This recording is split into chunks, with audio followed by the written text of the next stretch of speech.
Hello everyone, welcome back. In today's video, we've got another trade update video. In today's video, we're looking at 3 trades, smaller ones that happened last week just before the trade deadline. We'll touch on the Othmann, Kampf trades coming up right now.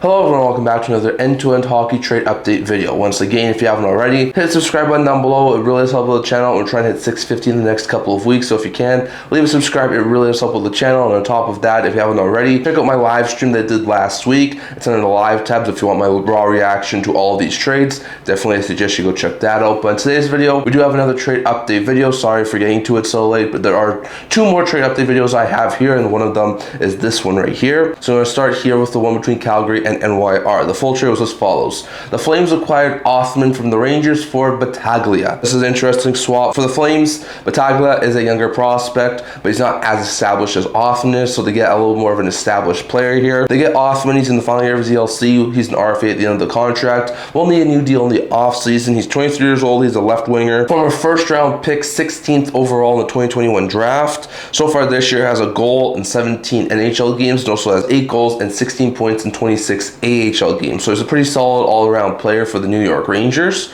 So not a bad pickup here for the Flames. Othmann was not getting much playing time with the New York Rangers. Never really fit in. Over the past couple of years, he has been called up on occasions, but never been able to find a really good role at the NHL level. So with a younger Calgary Flames team who's trying to find some more younger players to play with, I think you could get top 9 minutes, play in the top 9 with some other younger players, and I think this could be a really solid pickup here, because I think if he's getting consistent NHL minutes, he could develop into a really fantastic player here for the Flames. So not a bad pickup here from Calgary. I do think it's sort of like a buy low option, but I really do like Othmann being added to the Calgary Flames roster. For the New York Rangers, they were never working out with Othmann, so there was a lot of talk. Othmann was very frustrated. They just wanted to give him a fresh start. They get Battaglia. He's a 19-year-old prospect. He's a winger. He's in the first year of a 3-year ELC with the AAV of $930,000. He was a second-round pick, 62 overall back in the 2024 draft. So after we said, Othmann's a couple of years older than Battaglia. This year in the OHL, Battaglia has 16 goals and 43 points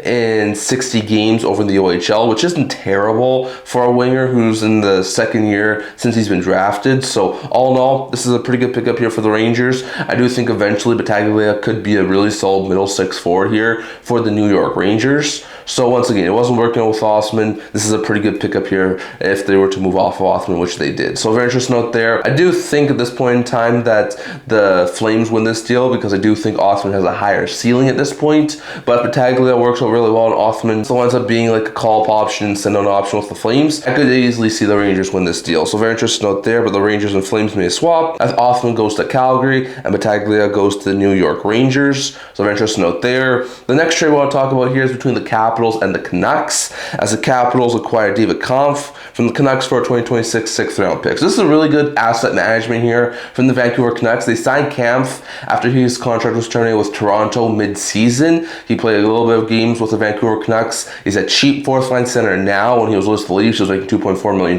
which no team really wanted. So the fact that they were able to sign him, give him to a cheap contract, have him play a few games, and then flip him for a 6th-round pick, pretty dang good asset management in my opinion. It's only a 6th-round pick, but it's another one for this year. The Canucks are a bad team. I expect them to probably use that pick, so not a bad pickup here from the Canucks. I don't think Kampf was ever coming back after this year, so they let him go to a fresh start, where has a better chance of making the playoffs, and they get a 6th-round pick in return. So not bad pickup here for the Canucks. For the Capitals, earlier in the week before the trade deadline, they had moved off of Kampf, who was their 4th-line center, so they were looking for a little bit of a cheaper option here, in which I do think they get here in Kampf. He's a center/left winger. He's 31 years old. He's got this year left on his contract at $1.1 million AAV. It's not overly expensive. Kampf is a pretty dang good 4th-line center, so not a bad pickup here for the Caps, although he's no Nick Dowd, so I do think that they lose their 4th-line center position a little bit by replacing Dowd with Kampf, so very interesting note there. So far this year, after signing with the Canucks, Kampf had 2 goals and 6 points in 38 games. Not overly productive, but he's a pretty decent defensive-minded 4th-line center, so not a bad pickup here from the Caps, but after having Nick Dowd, this is definitely a downgrade. So very interesting note there. I do think that the Canucks win this deal, given how easily they were able to sign him and then flip him, and this is really good roster management moves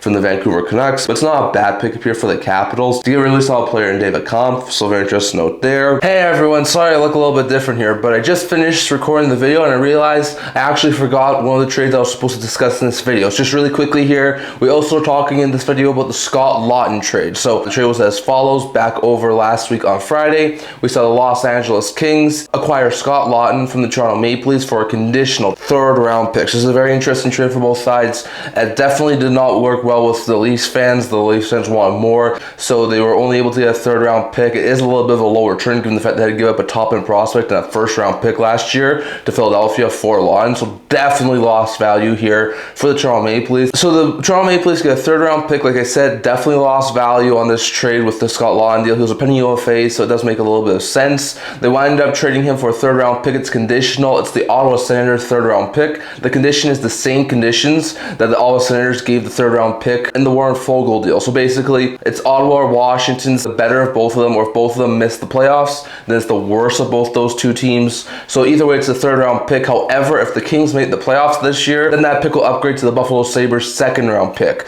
So it's either the third-round pick that the LA Kings got in the Warren Foegele deal, or the second-round pick that the LA Kings got in the Warren Foegele deal that will be transferred depending on if they make the playoffs or not. So very interesting note there. From the Kings side, really solid addition here. They had lost Corey Perry earlier in the week, as well as Warren Foegele, so they need some more added forward help to try and make a push for the playoffs. So they acquire Scott Laughton. He's in the final year of his deal, only making $1.5 million.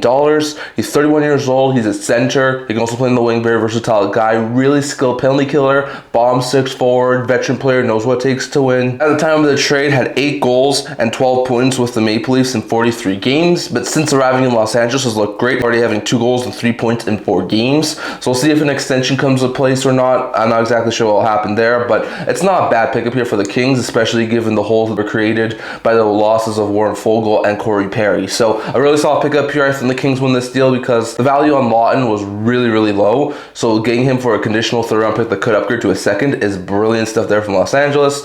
And the Leafs at least are able to get 1 draft pick, whether it's a third or a second, for a player who may have not been coming back. So very interesting note there. But very interesting trade here from our past couple of days. And once again, love to hear your guys' thoughts if the Leafs or the Kings wound up winning this deal. But those are the 3 trade updates I want to talk about here today. Once again, love to hear your guys' thoughts. Who do you think won these deals? Was it the Flames with the Rangers? Was it the Caps or the Canucks? Love to hear your guys' thoughts, or if they were win-win deals. I do think that the Flames won, and I do think that the Canucks won, but I'll love to hear your guys' thoughts in the comment section below. That is all I'm going to talk for today. Once again, if you haven't already, leave a subscribe down in the subscribe button below. We're trying to hit 650 in the next couple of weeks, so if you can, leave a subscribe. It really does help with the channel. On top of that, don't forget to check out my live stream I did last week. It's in the live tab if you want my raw reactions to all these things. Check it out there. That's all I'm going to talk for today. Stay tuned for more videos coming in the very near future. God bless y'all, and I'll see y'all in the next one.